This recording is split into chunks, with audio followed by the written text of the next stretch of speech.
Kaya mo bang ibenta ang iyong sarili para lamang matugunan ang pangangailangan ng mga taong mahalaga sa buhay mo? Kaya mo bang sirain ang sarili mong pagkatao para lamang magkalaman ang sikmura ng mga taong mahal mo? Kaya mo bang lapastanganin at hahayaan mo ba na pagtsismisan ka ng iba, basta lang hindi kumakalamang sikmura ng iyong pamilya? Nako, atin pong tunghayan ang kwento natin sa araw na to na napaka-intriguing alam ko. Dahil ako din naman ay naintriga dito sa kwento niya. Ang kwento ni Eleanor. Ayan, ang ganda-ganda ng name, no? Gusto ko sabihin Eleanor pero Eleanor ata to. Kaya eto na, wag na nating patagalin pa. Dito lamang sa paborito ninyong programa, ang Dear Mama Mia.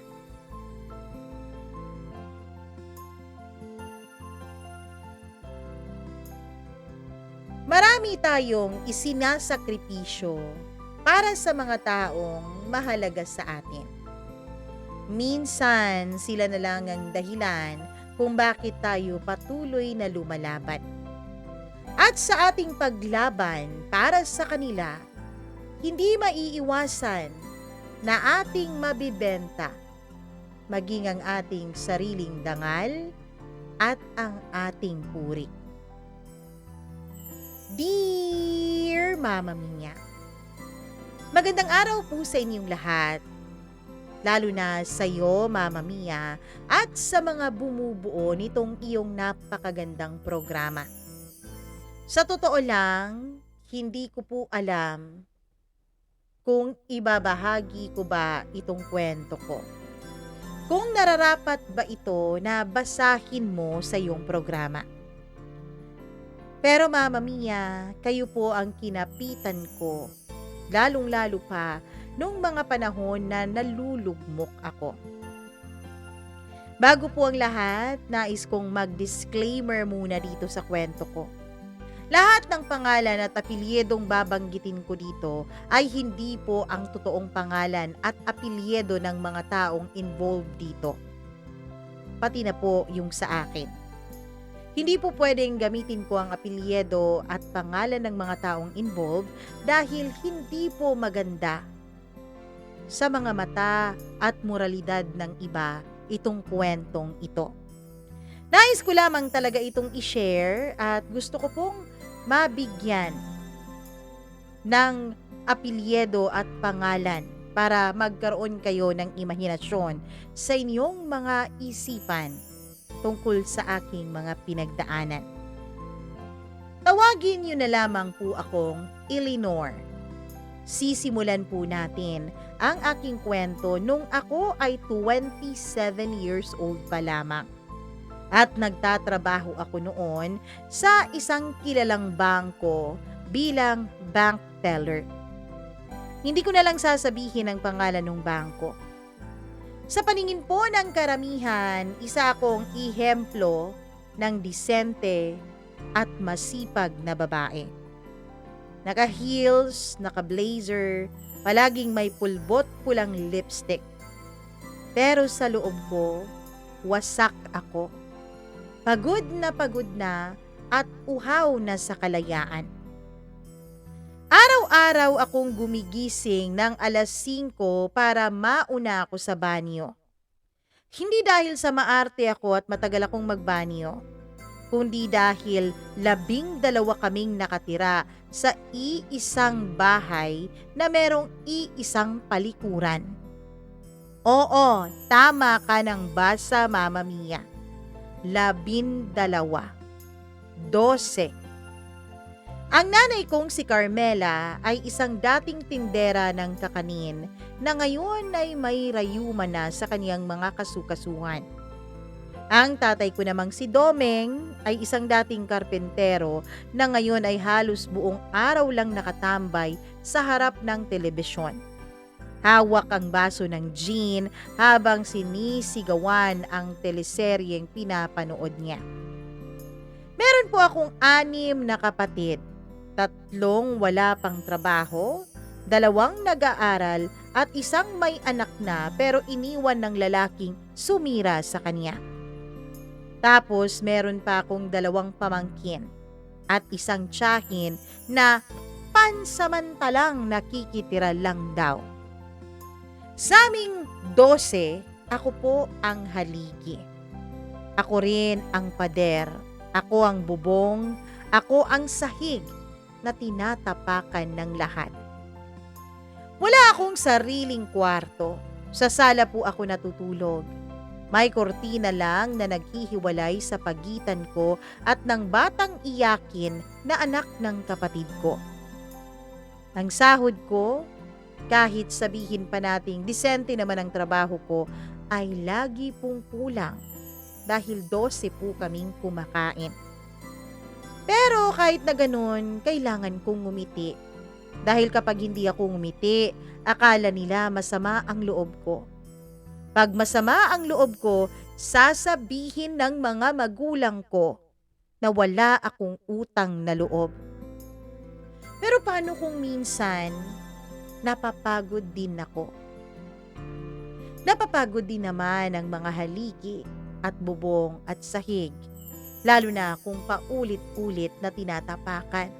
Hindi ba, Mama Mia?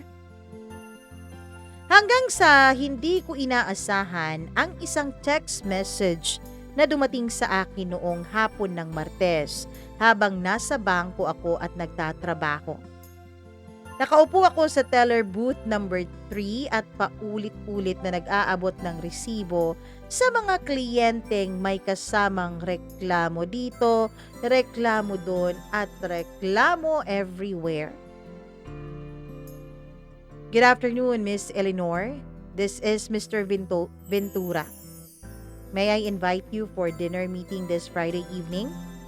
I'd like to talk to you about a possible opportunity. Napakunot noo ako, Mama Mia. Mr. Ventura. Isang kilalang negosyante. Isa sa pinakamalaking depositor sa bangkong pinapasukan ko. Matanda na siya. Siguro mga 52 o 55 anyos na. Halos doble na sa edad ko. Palagi siyang nakabarong o di kaya naman ay naka-long sleeves na mamahalin o naka-suit. Mabangis ang kaniyang dating. Tahimik pero palaging nakatitig ng matalim kapag kinakausap ka. Na para bang may binabasang malalim sa'yo. Na para bang inaarok at hinuhusgahan ang iyong buong pagkatao. Isang beses ko lang po siyang nakausap ng matagal. Nang magkaaberya ang online transfer niya at ako ang natapat para mag-assist sa kanya. Maayos naman ang naging transaksyon namin. Pero mula noon, pakiramdam ko na lagi niya akong binabantayan tuwing pumupunta siya sa branch namin. Hindi ko agad nireplyan ang text na yon. Pinag-isipan ko ng maigi. Bakit ako? Hindi naman ako account officer. Hindi rin ako manager. Isa lang akong hamak na teller. Bakit ako iniimbitahan sa isang dinner meeting? Malamang may ibang dahilan. Yun ang nasa isip ko noon. At ang mas nakakabahala pa, bakit parang hindi ako nakaramdam ng takot? Alam ko kasi, Mama Mia, na bukod sa mayaman ay makapangyarihan si Mr. Ventura. Pero sa halip na takot ay parang may kung anong kiliti sa isipan at dibdib ko. Lalo't naiisip ko kung ano ang posibleng alok niyang trabaho or possible opportunity. Pag-uwi ko ng gabing iyon sa bahay, hindi ko na kayang itago ang inis ko sa buong pamilya ko. Sa maliit naming hapagkainan, pinag-uusapan ng pamilya ko kung papaano pagkakasyahin ang natitirang pera sa kusina para sa agahan. para sa baon ni Jasly at sa gatas ng anak ng kapatid ko. Siyempre sa huli, nung nakita nila ako, ay nakahinga sila ng maluwag. Ibig sabihin, hindi na nila pagkakasyahin yung maliit na perang nakita nila sa kusina dahil may hihingan na sila. Ate Eleanor, baka naman may extra kang pera dyan para bukas. Ate Eleanor, pang-load lang sana. May kailangan lang akong kausapin na classmate. Kasi, alam mo, may project kami. Ate, baka pwedeng pambili ng project. Eleanor, baka pwedeng mahingan ka ng panggatas ni baby. Anak, kahit 500 lang. Para sa gamot ng papa mo. Kinulang kasi dahil hindi ko nabili nung nakaraan ang lahat eh. Sabay-sabay silang nagsalita. Kahit na sabay-sabay sila, ay alam ko ang bawat isa dahil paulit-ulit na lang yon, Mama Mia. Paulit-ulit ang mga bagay na hinihiling nila. At paulit-ulit na laging ako, palaging ako. Nasa harapan ko ang nilagang talbos ng kamote at itlog na pinagsasaluhan namin ng pamilya ko. Ang init na ng ulo ko. Gusto ko nang sumigaw. Gusto ko nang sumuko. Pero sa huli, nagpakita pa rin ako ng ngiti sa kanila. Sige, ako na ulit bahala, sabi ko. Pero sa loob-loob ko, putya, hanggang kailan ba ganito? Ako na lang ba talaga palagi? Kinabukasan, habang nasa pantry ako at nagkakape, ay biglang lumapit sa akin si Ma'am Noli, ang branch manager namin. Eleanor, can I talk to you? Kinabahan ako, Mama Mia. Nag-isip ako, ano ba ang kasalanan ko? May nagawa ba akong mali sa trabaho ko? Sisasantihin na ba ako? Magme-memo? O baka naman tungkol dun sa dinner meeting invitation? Hindi ako mapakali.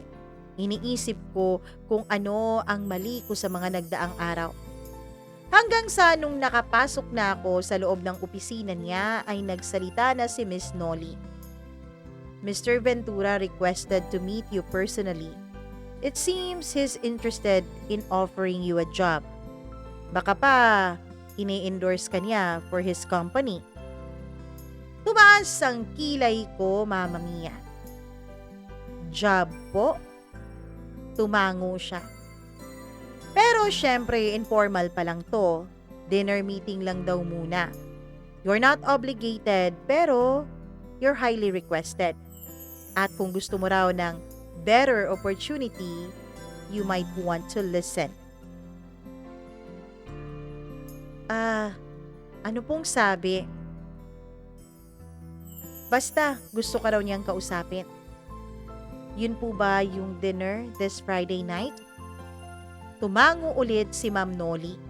Sabay sabing, at a private lounge sa hotel. Classy naman, don't worry. Kilala ko si Mr. Ventura. Hindi yun bastos. Hindi yun manyak. Hindi bastos. Pero alam ko, Mama Mia, na may ibang reputasyon ang matandang iyon. Alam ko na hindi lang ako ang unang babaeng inoferan niya ng job opportunity na sinasabi niya. Kasi nung una ko siyang makilala at una ko siyang makita, may usap-usapan na dun sa branch namin. Meron pa nga silang binanggit na pangalan na hindi ko na naabutan dun sa bangko. Nag-resign na ata. Sabi nila, inoferan daw ito ng trabaho ni Mr. Ventura.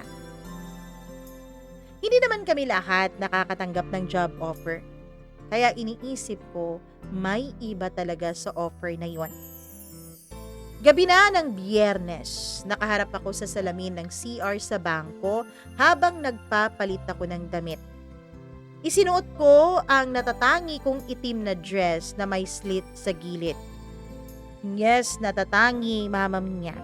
Kasi kahit dress, hindi ko kayang bilhin para sa sarili ko.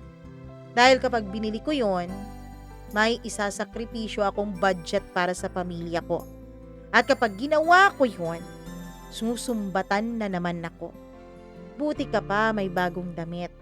Yung kapatid mo walang pang tuition. Yung pamangkin mo walang panggatas. Yung papa mo walang pambili ng gamot.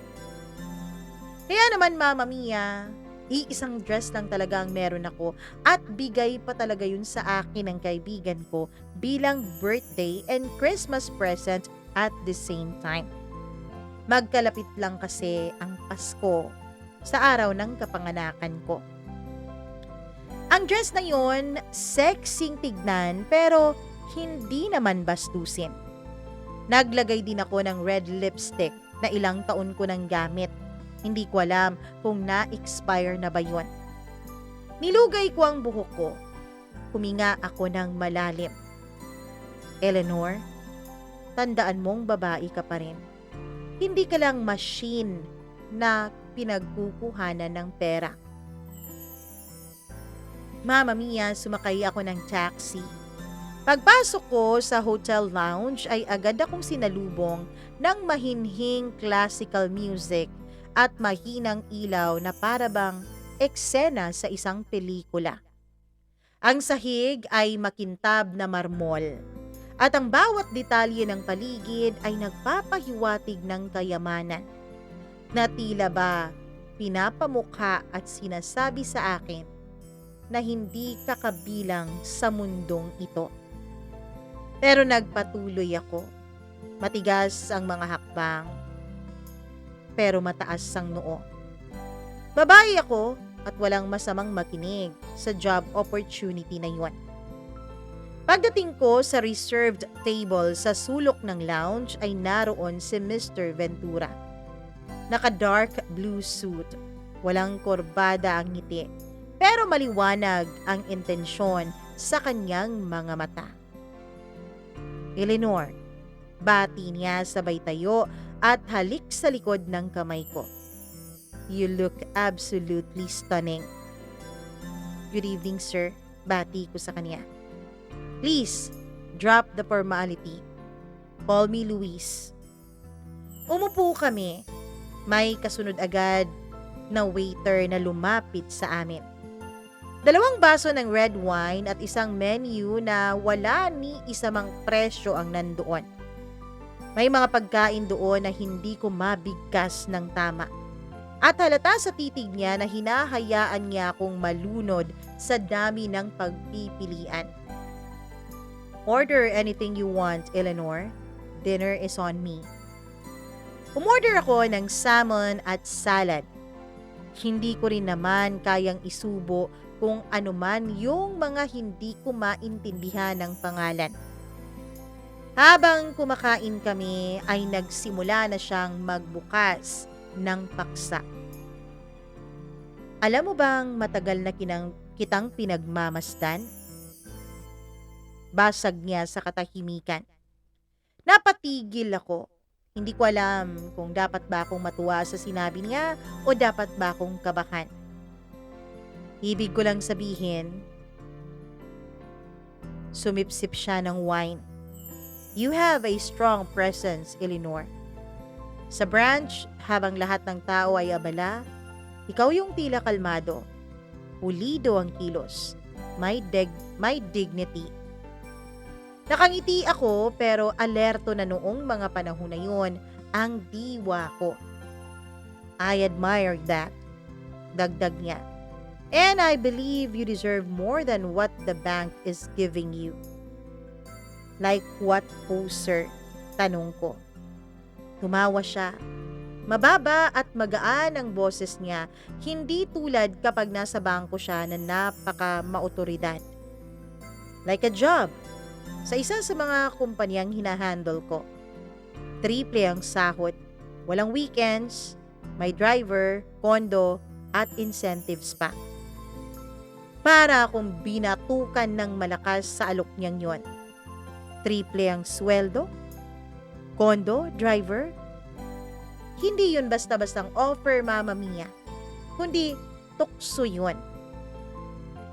Ba bakit po ako? Tanong ko.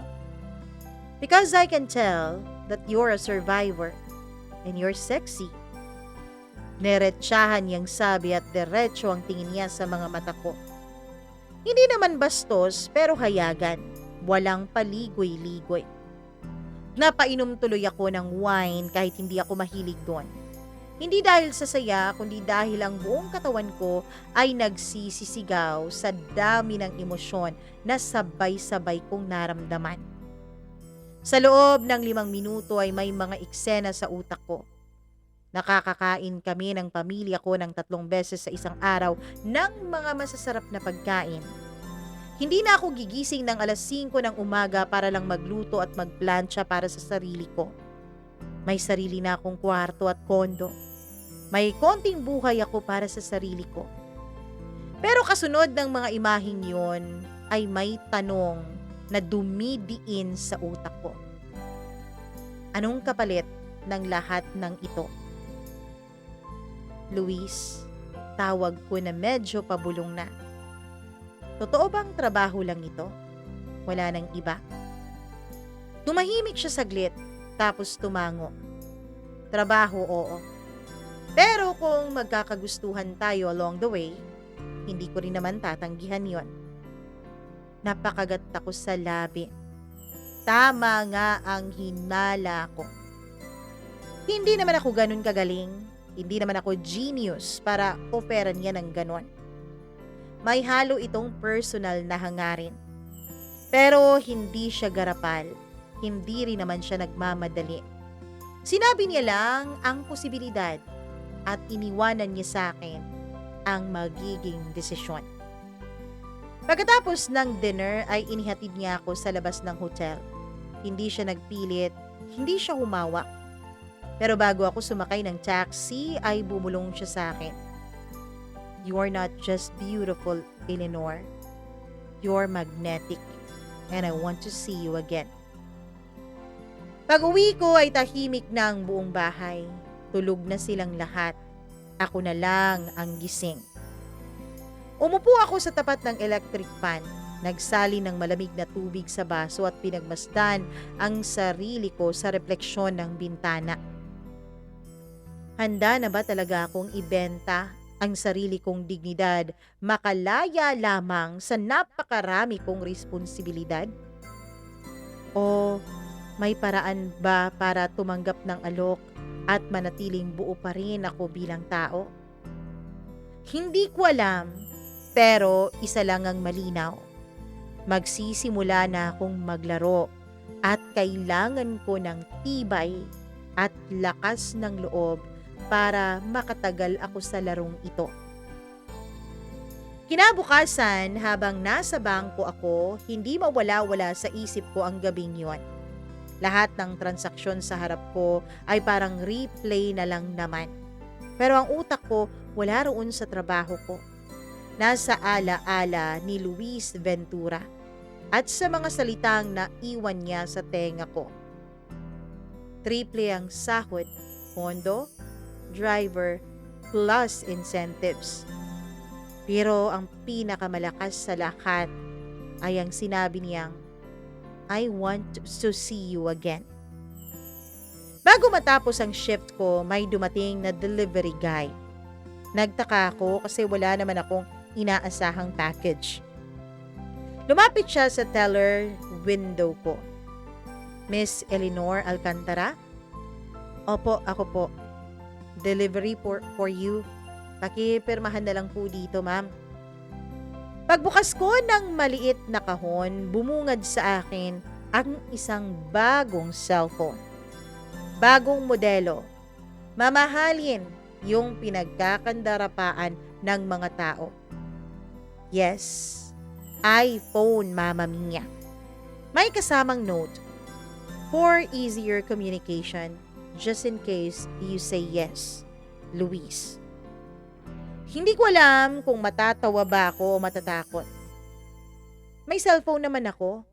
Bakit kailangan niya akong pasikatan ng mamahaling phone? Napakabilis, napaka-eksakto.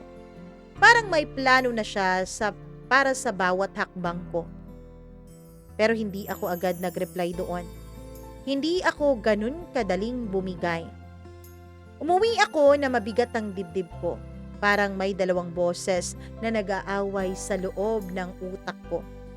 Isang sumisigaw, "Gusto mo to?" Isang oo lang, matatapos lahat ng paghihirap mo.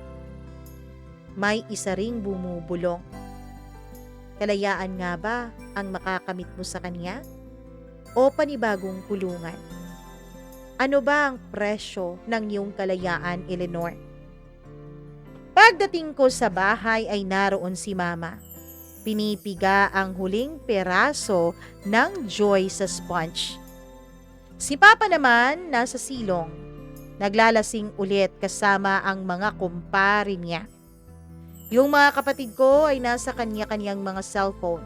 Puro ML at TikTok ang inaatupag. Pagdaan ko, wala man lang ni isang nagsabi, "Hi ate, kumusta ka na?" Ako lang palagi ang nag-a-adjust sa kanilang lahat. Ako lang palagi ang nagbibigay. Ako lang palagi ang nagpaparaya. Pumasok ako sa loob ng bahay. Tapos pumasok ako sa loob ng banyo. Buti na lang at walang ibang tao doon. Bitbit pa rin ang bag ko kung saan nakalagay yung bagong cellphone. Binuksan ko ang bagong phone. Walang SIM pero may naka-install na app.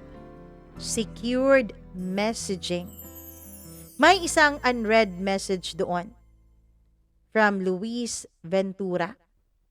"Kung papayag ka, magkita tayo bukas. I'll send a car. No pressure. Just talk. And maybe a preview of what your new life could look like if you say yes." Tumitig ako sa mensaheng yun. Kinabukasan ay Sabado. Walang pasok. May dahilan ako para makaalis. At sa totoo lang, gusto kong makita yung sinasabi niyang preview sa bago kong buhay, Mama Mia. Hindi dahil sa kanya, kundi dahil curious ako kung ano ang kapalit ng pangarap na matagal ko nang sinusubukang abutin, pero nahihirapan ako dahil sa dami ng mga kamay na humihila sa akin pababa. Sabado ng hapon, dumating ang isang itim na kotse sa tapat ng bahay namin. Tinted. Walang plaka. Maayos ang driver, naka-uniforme pa nga eh. "Good afternoon, Ma'am Eleanor. Pinapapunta ka ni Mr. Ventura sa Tagaytay at ako raw ang magiging driver mo." Nagpaalam ako kay Mama. Nagulat pa nga sila dahil sa gara ng sasakyang dumating sa bahay namin. Sabi ko, team building ng bangko. Ayoko sanang pumayag pero hindi pumayag yung boss ko na hindi ako kasali. Kaya pinasundo ako ng sasakyan. Wala namang kwestiyon ng mama ko tungkol doon. Kaya lang naging defensive ako, Mama Mia. Basta dala ko ang pangako na mag-uuwi ako ng grocery kinabukasan. Kung okay lang sa kanila. Habang nasa loob ako ng sasakyan, hindi ako mapakali. Tila bawat kilometro ay isang hakbang papalapit sa kung anong hindi na ako sigurado kung kaya ko pa bang takasan na hinaharap. Pagdating namin sa isang exclusive private villa, may tanawin ito munang Taal Volcano. May pool at puro katahimikan sa paligid. Walang ibang taong nandoon. Si Luis lamang. Nakasuot siya ng simple lang. White polo, tapos jeans. Parang wala siyang milyon-milyong account sa bangko. Pero yung aura niya ay mahahalata mo talagang may kapangyarihan at may pera. "Glad that you came," sabi niya habang binubuksan ang gate ng villa. "Bakit mo ako pinapunta talaga dito, Luis?" Hindi siya agad sumagot.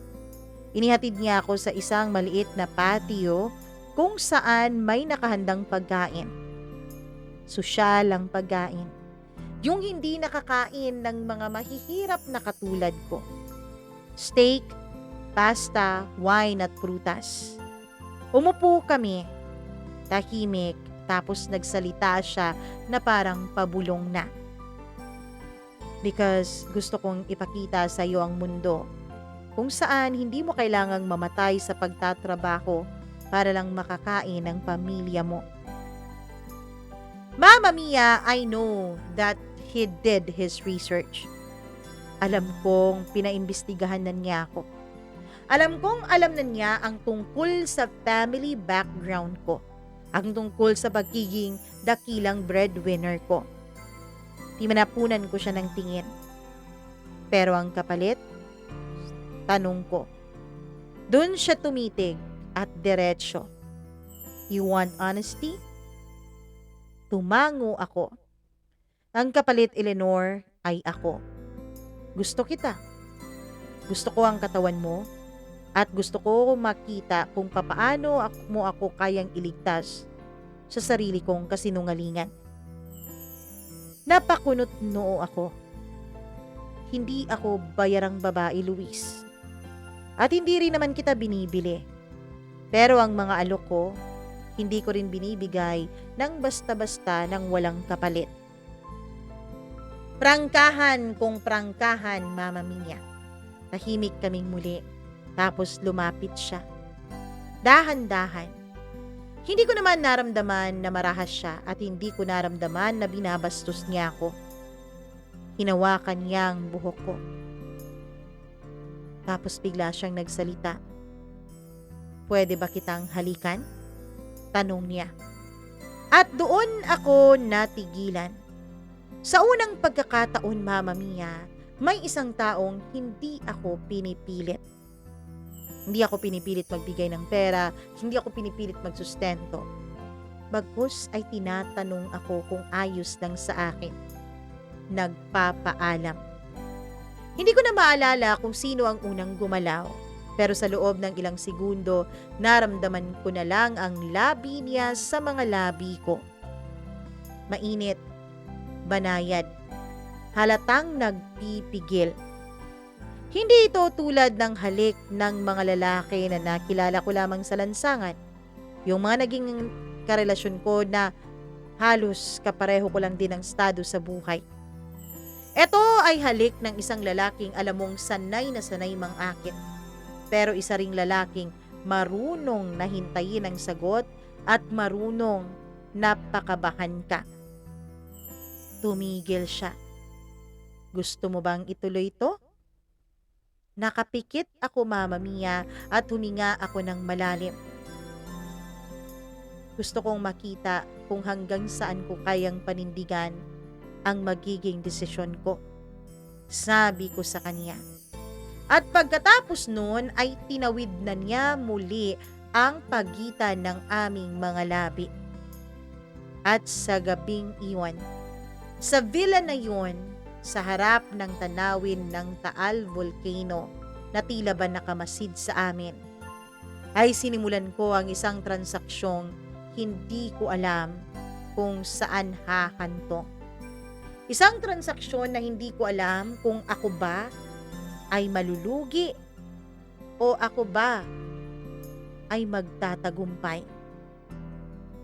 Pagkagising ko kinabukasan sa villa ay dama ko pa rin sa balat ko ang mga halik niya, ang mga haplos niya, ang paraan ng pagtitig niya sa akin na tila ba binabasa niya ang mga sikreto kong tinatago sa ilalim ng matagal kong pagtitiis. Hanggang halik lang naman kami, hanggang haplos lang naman kami, hanggang panunukso lang naman kami sa isa't isa. Hindi kami nagtuloy-tuloy all the way. Hindi pa. Pero may kakaibang nangyari at may pagbabagong nagsisimula na. Nakasulat sa ibabaw ng envelope na nasa side table ang isang note. Eleanor, ito ang unang hakbang. Walang pilitan. Kapag kinuha mo ito, Ibig sabihin ay pumapayag kang pasukin ang mundong inaalok ko sa'yo, Luis. Pagkatapos noon ay dahan-dahan kong binuksan yung sobre at nandoon ang isang tseke na naglalaman ng halagang 100,000 pesos sa pangalan ko. Walang kontrata, walang papel na pipirmahan. Pero alam ko, Mama Mia, na kapag kukunin ko na ito, may sinisimulan akong hindi ko basta-basta matatakasan. Bumangon ako. Pumunta ako ng banyo at tumitig ako sa sarili ko sa salamin. Ako pa rin ba to? Yung babaeng pumipila sa palengke tuwing madaling araw? Yung umaasang mabayaran ng kuryente bago maputulan? Yung umaasang mapagtapos ang mga kapatid sa kolehiyo para may katulong na siyang bumuhay ng kaniyang pamilya? Ngayon ako na yung pinag-aalok ng pera para sa oras, katawan at aking presensya. At alam mo ba kung ano ang nakakakaba, Mama Mia? Sa kaibuturang bahagi ng katawan ko, alam kong gusto ko. Alam kong gusto kong sumugal sa inaalok ni Luis sa akin. Naghanap ako ng pwede kong mapag-cash inan doon sa cheque na yon. At nakakita naman ako, Mama Mia. Pagbalik ko sa bahay, dala-dala ko na ang mga groceries at isang bagong bag para kay Mama. May bagong rubber shoes pa para kay Bunso na ang tagal-tagal na niyang hinihingi sa akin. Tapos bayad sa upa ng tinitirhan naming bahay. Oh, ang dami mo namang pera. Saan mo nakuha to lahat? Tanong ni Mama. Nakakunot ang noo habang hawak-hawak ang resibo mula sa isang sikat na pharmacy or sikat na drugstore. Binili ko kasi lahat ng niresetang gamot sa kanila ng papa ko. Galing sa bonus ko, Ma. Nagbigay si Sir. Kasi sabi niya, top performer of the month daw ako. Mama Mia, dati-rati naman ay hindi ako marunong magsinungaling sa salita. Kung ayaw kong sabihin ang totoo ay ngumingiti lang ako. Pero ngayon parang ang dila ko ay sanay nang magsinungaling kapag may kasamaan ng ginhawa o may kasama ng ginhawa. Simula noon ay nagbago ako at alam kong unti-unti ay tuluyan na talagang mawawala ang dating Eleanor na kilala ko. Hanggang sa lumipas ang isang buwan, ang naging kasunduan namin ni Luis ay malinaw. Walang pag-ibig, walang tanong, oras. Ang meron lang ay presensya at kumpiyansa. Yun ang binabayaran niya sa akin. Tuwing Sabado at Linggo, ako ay sa kanya. Pagmamay-ari niya ang buo kong pagkatao, lalong-lalo na ang katawan ko. Minsan sa Tagaytay, minsan sa isang penthouse sa BGC. Minsan, pumupunta din kami sa mga out of the country trips. Yun bang yung country na walang kinakailangang visa. Business trips daw niya. Linggo ng gabi, ihahatid niya ako pabalik sa bahay na parang walang nangyari. Minsan, pinapahatid na lang niya ako sa driver. Sa loob ng bangko ay ako pa rin si teller number 3. Mabilis, maayos at magalang magtrabaho. Pero sa loob ng mundo ni Luis, ako si Eleanor na hindi pwedeng hawakan ng kahit sino dahil pagmamay-ari niya ako. Hindi ako alipin, oo, pero hindi rin naman ako malaya. May mga gabi na iniisip ko kung totoo pa bang akin itong katawan ko. O kung may karapatan pa ba akong tumanggi kapag siya ang tumitingin at tumititig sa akin. Mama Mia, alam mo ba kung ano ang mas mahirap? Kasi kahit alam kong mali, aaminin kong masarap ang buhay nung binili na ni Luis ang katawan ko. May bagong laptop ang kapatid ko. Naipagawa ko na rin si Mama ng pustiso. Tumigil sa pag-inom si Papa dahil inoperahan siya ng maliit na ulcer. At ako, may sarili ng savings account na dati-rati ay hindi ko nagagawa. May investment na. Pero may kapalit ang lahat ng yon. Isang katahimikang nabubulok sa loob ko. Isang katahimikan na ako lang ang may alam at syempre si Luis at yung driver niya. Isang gabi sa penthouse, umuulan, malamig. Nakaupo kami sa sofa, may red wine sa gitna naming dalawa. Tahimik lang si Luis, hindi siya tulad ng dati. Tinapunan niya ako ng sulyap. Eleanor, hindi ba masarap to? Tanong niya. Masarap. Pero hindi ko masabi kung alin ang tinutukoy ko, Mama Mia. Yung wine ba, yung couch, o yung katawan na ngayon ay parang hindi ko na sarili. Kung may choice ka pa, pipiliin mo pa rin ba to? Nagulat ako sa tanong niya, Mama Mia.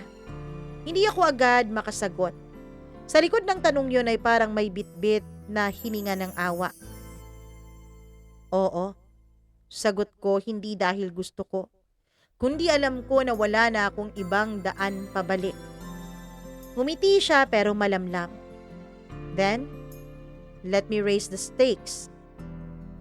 Inilabas niya ang isang envelope ulit. Magbukas ko, hindi lang cheque ang laman noon, kundi isang kontrata. You'll be with me full time. Hindi na tayo magtatago. Sasama ka sa akin sa mga business events ko, sa social functions, sa mga trips. Gusto kong ikaw ang kasama ko sa lahat. In exchange, bibigyan kita ng kondo, sasakyan, at allowance na hindi bababa sa 200,000 pesos kada buwan.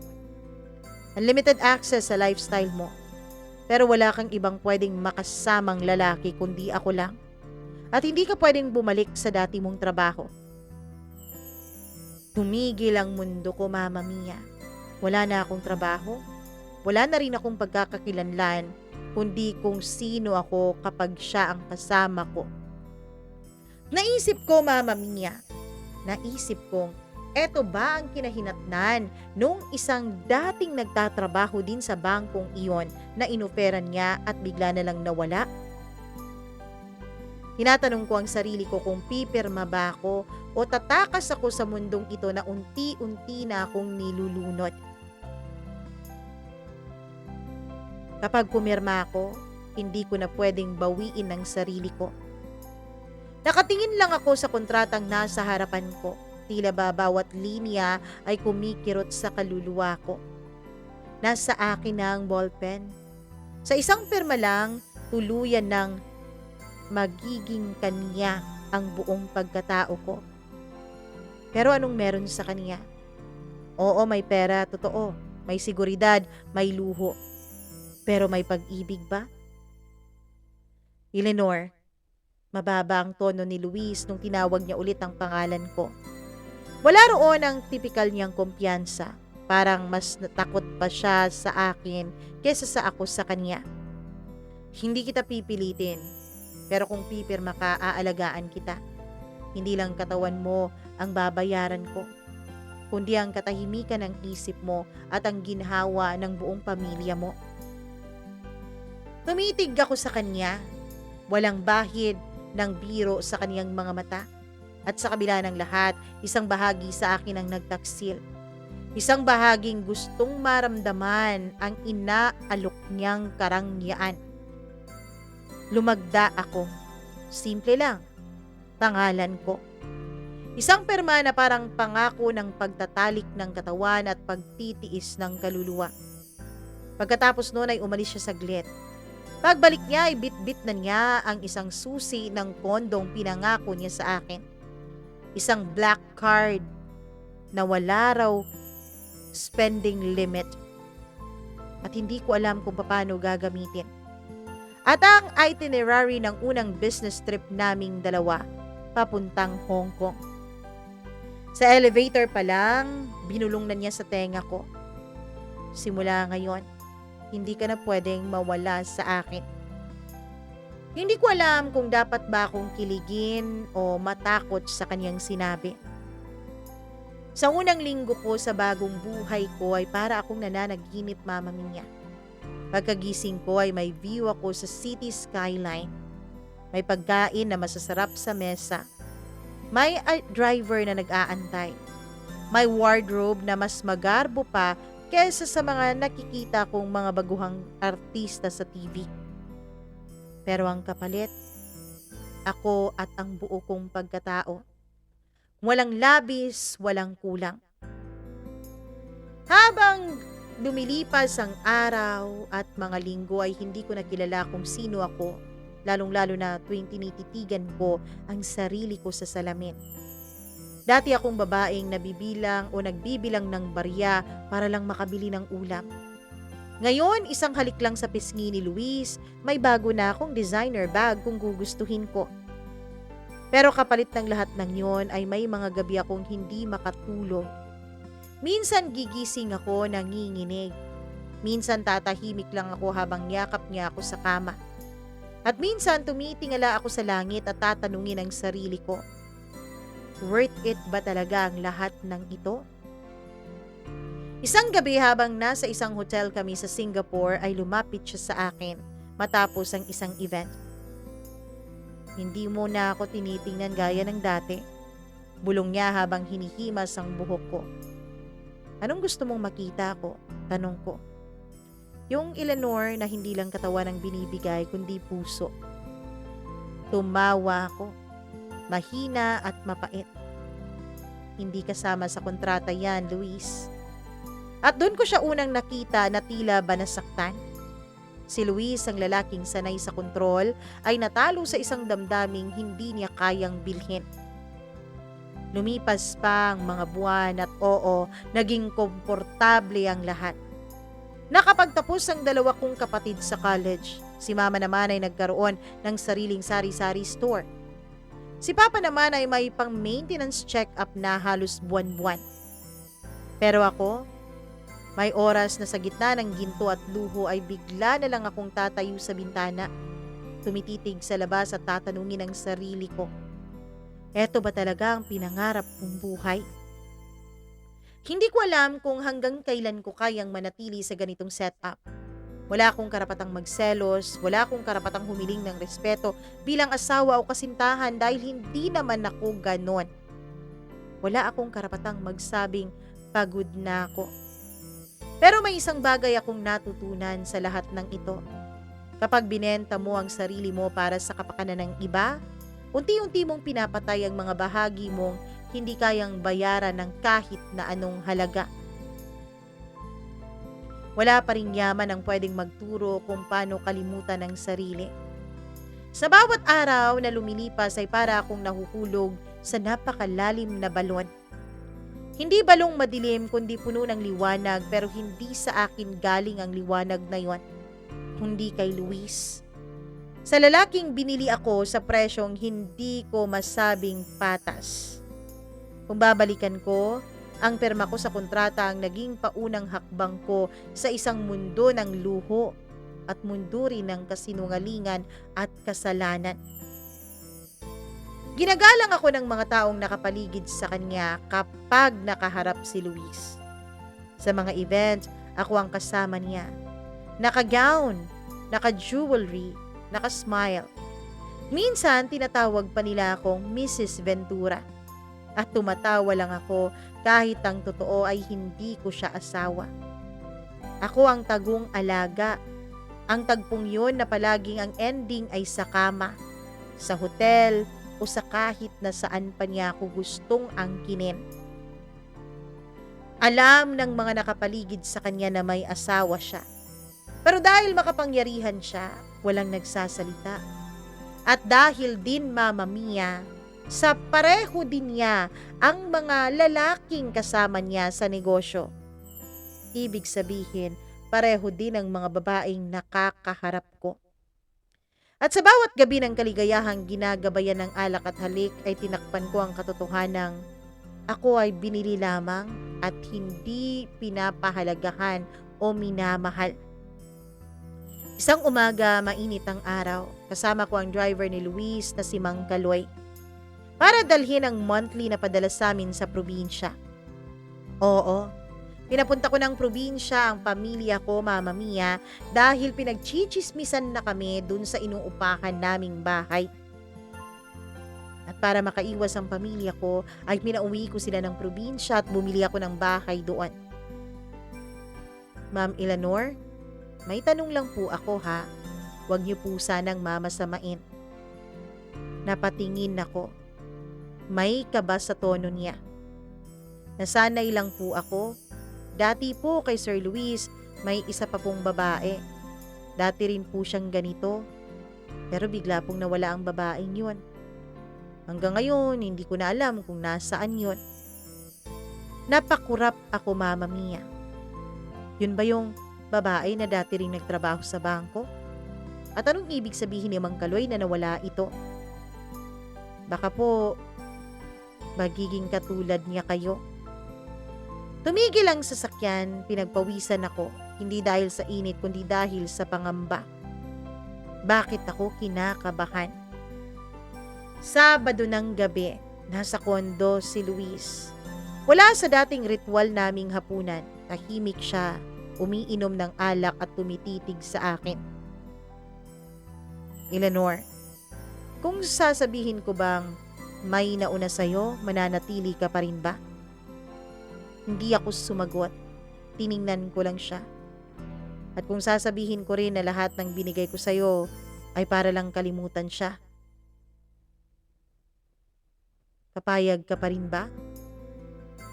Doon ako napaupo. Luis, ano ba talaga ang gusto mong sabihin? Uminom siya, tapos bumuntong hininga ng malalim. Gusto ko lang ng peace, Eleanor. Gusto kong may kapiling, pero walang komplikasyon. At sa'yo ko nakita yon. Pero unti-unti na rin nagiging komplikado ang lahat. Hindi ko alam kung anong mararamdaman ko noon, Mama Mia. Pag-uwi niya ng linggo ay wala akong sinabi pero alam ko na ang desisyon ko. Kinabukasan, nag-iwan ako ng sulat. Hindi pa ako tapos magbayad ng utang sa sarili ko pero sapat na ang mga padala ko sa pamilya ko. May panimula na sila doon. Sa sulat ay sinabi ko, hindi ako laruan na pwede mong palitan kapag sira na. Hindi rin ako anino ng taong nawala sa'yo. Ako si Eleanor at gusto kong buuin ang buhay ko hindi sa ilalim ng kontrata natin, kundi sa ilalim ng sarili kong dangal. Oo, Mama Mia. Nagdesisyon ako noon na iwanan si Luis. Nagsabi din kasi sa akin si Mang Kaloy na mukhang may alam na ang asawa ni Luis tungkol sa akin. At para daw hindi ako maiskandalo ay dapat piliin ko na ang sarili ko. At yun ang ginawa ko, Mama Mia. Bumalik ako sa simpleng buhay. Pumunta ako sa malayong probinsya at nagtrabaho ako doon. Tumira ako sa maliit na apartment. Nagkakape ako ng 3-in-1 tuwing umaga. Wala ng driver, wala ng kasambahay at wala na ring mga designer bags. Pero ang totoo, dun ko naramdaman ang kapayapaan. Natahimik ako, Mama Mia.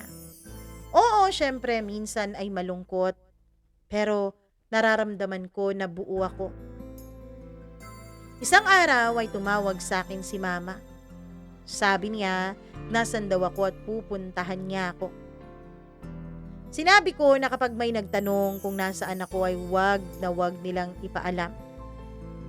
Yun ay 3 buwan matapos kong iwanan si Luis. Pumunta siya at dumalaw siya sa akin. May bitbit siyang pagkain at halatang galing pa sa probinsya. Anak, bakit ka naman umalis dun sa mayaman mong amo? Tumahimik ako. Bakit mo tinalikuran ang buhay na hindi mo na dapat pinaghihirapan pa? Alam mo bang paulit-ulit siyang pumupunta dun sa probinsya? Tanong ng tanong. At yung driver niya ang nagtatanong eh. Pero ano bang sasabihin namin? Wala naman kaming alam. Tumingin ako sa kanya ng diretsyo. Ginawa ko yun, Ma, dahil bawat ginhawang hindi mo pinaghirapan ay may kapalit. At yung kapalit, sarili ko ang nawala. Dignidad ko at tiwala sa sarili ko. Tumango siya, Mama Mia, at humawak sa kamay ko. Naiintindihan ko, anak, at patawarin mo kami dahil wala kaming nagawa para tulungan ka. Mama Mia, nagsimula ako sa wala. Hanggang sa unti-unti akong bumabangon. Hanggang sa unti-unting nagiging maayos ang buhay ko. Buwan ng Disyembre noon. Puno ng ilaw ang Makati, gabi ng Sabado. Pumunta ako doon, Mama Mia, dahil niyaya ako ng kaibigan kong si Rika na magkita daw kami dahil iniimbitahan niya ako sa nalalapit niyang kasal.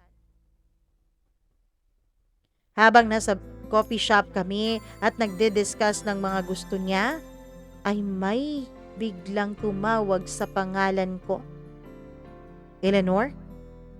Nanlalamig ako kahit hindi ko pa nakita ang kaniyang mukha. Pamilyar ang boses na yon.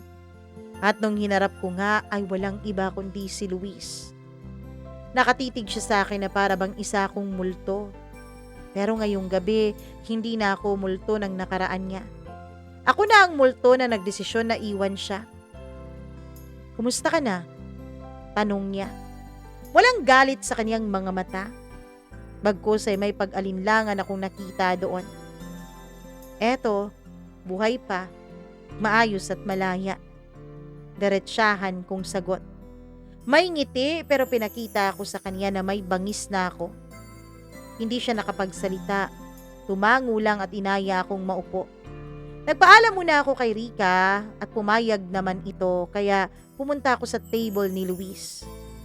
Hindi dahil gusto ko siyang makita kundi dahil gusto kong makita kung gaano na ako kalayo sa dating ako. Sa loob ng coffee shop ay parang bumalik sa akin ang lahat. Yung babaeng pinasuot niya ng mamahaling alahas, pinasuot niya ng maskara na para maging ideal companion niya. Eleanor, hindi ko alam kung tama pa bang mag-usap tayo, pero gusto kong humingi ng tawad sa'yo sa lahat. Tumango ako. Walang galit, wala na akong kailangang closure. Ako na ang kusang nagsarado ng pinto. Kung iniwan mo ako para kalimutan ng dati mong minahal,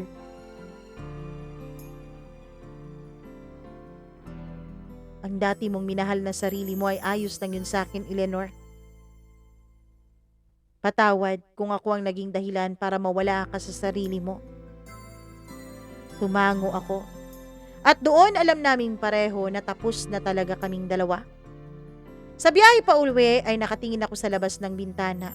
Mga ilaw, mga taong naglalakad, mga magkasintahang magkahawak kamay na ine-enjoy ang lamig ng Disyembre. Pero ako'y hindi naglalakad na may kahawak ng kamay. Ako ay tumatakbo, hawak-hawak ang sarili kong direksyon. Isang gabi, Mama Mia, habang nagpo-post ako ng story online ay may nag-message sa akin. Hi, kaibigan ako ni Rika. Naikwento niya sa akin ang mga pinagdaanan mo. Grabe ang tapang mo. Pwede ba kitang i-interview for a feature? Siya si Jerome, isang podcast producer. At sa unang tawag pa lang namin ay may kung anong spark akong naramdaman. Hindi yung spark ng romansa agad, kundi respeto. Walang mamahaling regalo, walang hotel, walang kontrata. Pero may usapan, may lambing at may paggalang. Nagkita kaming dalawa, Mama Mia, at nagkausap. Sa huli ay pinili niya na wag ipublish ang napag-usapan naming dalawa. Pinili niyang respetuhin ako. Pinili ko rin na maging kaibigan siya. Sa unang pagkakataon, may kaibigan ako. May sinasamahan akong tao nang hindi ako binabayaran at hindi ako binibili. Sa unang pagkakataon ay naramdaman ko ang ako ay minamahal. Sa gitna ng magulo kong nakaraan, sa gitna ng kwento kong masalimuot. Dumating ako sa punto noon, Mama Mia, na nasabi ko sa sarili kong nakabangon na nga talaga ako. Isang taon simula nung iniwanan ko si Luis, ay nagkaroon naman ako ng maayos na buhay. May simple akong trabaho sa probinsya, hindi kalakihan ng sweldo pero ayos na rin sa pamumuhay ko. Ang pamilya ko naman, lalo na si mama, ay meron ng sariling negosyo. Pinag-igi nila yung kanilang sari-sari store. Ang papa ko naman ay nagtayo ng maliit na talyer kung saan doon nagtatrabaho ang isa kong kapatid na lalaki. Ang dalawa ko namang mga kapatid na napagtapos ko ng kolehiyo ay tumutulong na rin sa pamilya namin. Hindi na lang ako mag-isang tagabuhat ng lahat ngayon. Kami ng buong pamilya ko ay nagtutulungan na. At si Jerome? Si Jerome na ngayon ang kasama ko sa tahimik kong mga gabi. Sa masarap na tinola at sa kwentong sabay naming pinagsasaluhan habang tumatawa. Simple man ang buhay ko ngayon, Mama Mia. Wala mang karangyaan, wala mang mamahaling sapatos, alahas, damit at bags. Wala mang magagarang sasakyan at driver. Ay masasabi kong mas malaya at mas masaya naman ako ngayon. Maraming salamat po, Mama Mia. Salamat dahil itong programa mo ang isa sa nakatulong sa akin noong nakaraang taon. Noong ako ay nagkakaroon ng pagdududa sa sarili ko. Noong ako ay nagkaroon ng isang hindi kaaya-ayang ideya sa utak ko. Ikaw po ang isa sa araw-araw kong pinapakinggan. Kaya maraming salamat. Inisip ko na katungkulan ko din na mag-share nitong kwento ko para naman kung sakali baka merong kahit na isang tao akong mailigtas sa sarili niyang masamang ideya sa utak habang pinapakinggan niya itong sulat ko. Hanggang dito na lamang po. Lubos na gumagalang. Eleanor.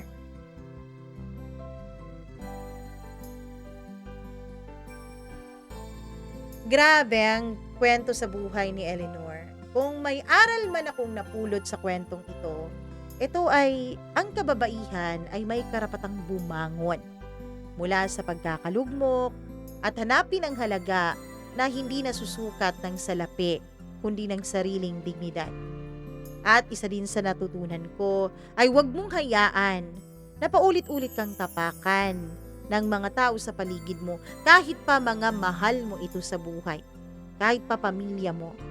Huwag mong hahayaan na paulit-ulit ka nilang gamitin, na para bang isa ka na lang money machine, isa ka na lang walking ATM sa kanilang paningin. Na tuwing nakikita kanila, ate, hingi ako nito, ate, pahingi naman, ate, pabigay naman, ganon. Hindi dapat tayo pumapayag na ginaganon tayo.